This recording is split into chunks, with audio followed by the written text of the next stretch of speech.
बाजीराव जी के परिवार में कौन कौन था, उनके वंशज के, और दूसरा उनकी मृत्यु कैसे हुई और कहाँ हुई?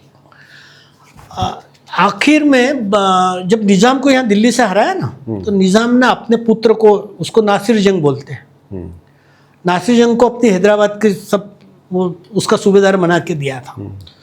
तो भोपाल में जब इसको घेराबंदी की तो नासिर जंग सहायता के लिए जाने लगा अपने पिताजी को बचाने के लिए। तो बाजीराव के छोटे ब्रदर थे चिमाजी अप्पा, वो भी बाजीराव के समकक्ष थे युद्ध में। क्या नाम था? चिमाजी अप्पा। चिमाजी अप्पा छोटे भाई थे, और उनको भी सरदार की मान्यता थी। शाहू महाराज उनको पंडित बोलते थे और युद्ध नीति में पारंगत थे, विशेषकर समुद्री युद्धों में। कोकण वगैरह के जितने भी युद्ध लड़े हैं अधिकतर चिमाजी अप्पा ने ही लड़े हैं। तो वो उन्होंने नर्मदा क्रॉस करने नहीं दी नासिर जंग को, इसलिए वहाँ दिल्ली से भी सहायता नहीं आई निज़ाम को, इधर से भी नहीं आई। जैसे ही संदेश मिला बाजी को, निज़ाम को, कि नसीर को भी, तो अब उसकी हैदराबाद की राजधानी जाने का डर रहा उसको कि अब पूरे दक्षिण में जो है मराठे वो कर लेंगे। तो उसने एक अनुबंध किया 21 शर्तों के साथ में। उस समय खरगोन एक उस समय ऐसा था नर्मदा के पार वाला कि वो सामरिक दृष्टि से बहुत अच्छा केंद्र था कि वहाँ से रह के पूरे मालवा और निमाड़ में वॉच किया जा सकता, कंट्रोल किया जा सकता था। तो वो खरगोन उस समय तक जो है निज़ाम के अंडर में था। तो नसीर जंग के उस संधि में खरगोन को इन्होंने अपने मातहत लिया, कब्जे में लिया बाजीराव। तो उस समय वो बुरहानपुर में थे जब बाजी संधि हुई, बाजीराव और नसीर जंग की बुरहानपुर के आसपास घेराबंदी की। तो बाद में बाजीराव जब हुए सब जंगे वगैरह, नसीर जंग को वापस भेज दिया, और फिर उन्होंने कहा कि भाई अब खरगोन को अपने को देखने चलना है। तो राणोजी शिंदे थे, मल्हारराव होलकर थे, ये जो है राणोजी शिंदे को और होलकर को उन्होंने पहले भेज दिया कि तुम सब पूरी व्यवस्था वगैरह कर लो और सब अपने कब्जे में ले लो। तो खरगोन पूरा एरिया, पूरा निमाड़ का जितना भी एरिया है उन्होंने अपने कब्जे में लिया, और दूसरे या तीसरे दिन बाजीराव वहाँ पर पहुँचे खरगोन में। फिर वहाँ पर पूरा क्या, तो घूमते घूमते ऐसे नर्मदा किनारे पर रावेर खेड़ी, जहाँ पर आज समाधि स्थल है, वहाँ पर घूमते घूमते। कौन सी जगह वो?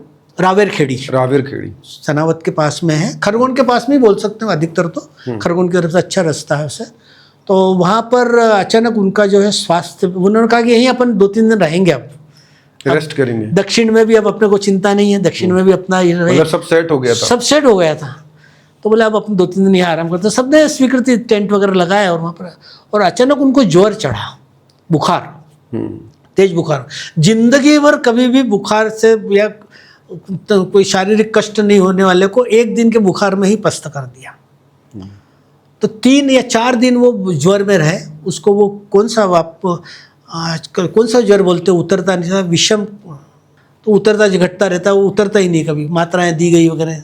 तो आखिर में उन्होंने कहा कि अब आप जो है वो उनकी पत्नी को उन्होंने बुलाया, पुत्र को बुलाया, और उनसे मुलाकात वगैरह हुई, और 4 दिन बाद उन्होंने वहीं पर उनको मृत्यु को स्वीकार करना पड़ा। और जब उनकी मृत्यु हुई तो कितने, 40 साल 41 साल के? 40 साल की उम्र थी। 1740 में 28 अप्रैल 1740 को उनकी मृत्यु हुई।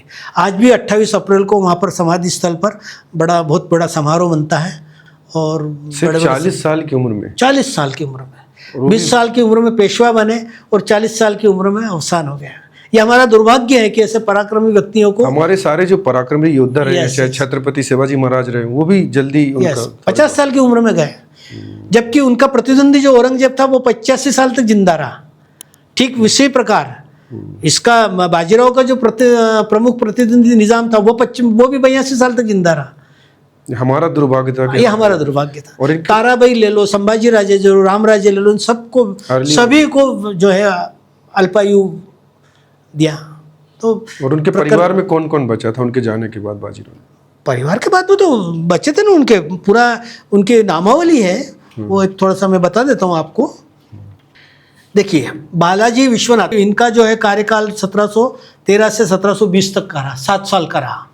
उसके बाद में बाजीराव फर्स्ट, जो अपन जिनकी चर्चा कर रहे हैं, जिनके ऊपर मैंने किताब लिखी है, उनका कार्यकाल 1720 से 1740, मतलब ये पेशवाई काल बता रहा हूँ। बचपन 1700 में तो उनका जन्म हुआ था बाजीराव का, लेकिन 1720 में वो पेशवा बन चुके थे। सिर्फ कार्यावधि बता रहा हूँ मैं उनकी, है ना।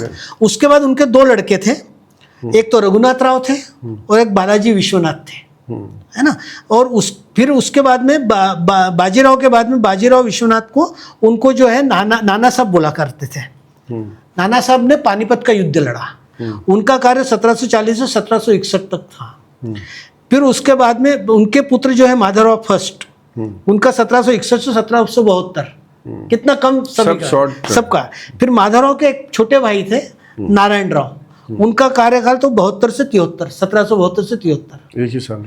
फिर नारायण राव का एक लड़का था माधव नारायण सदाशिव, उनका बचपन में ही उनका यानी जब कोक में थे, कोक से निकले और पहले दिन ही उनका राज्याभिषेक हुआ, मतलब पेशवा बने।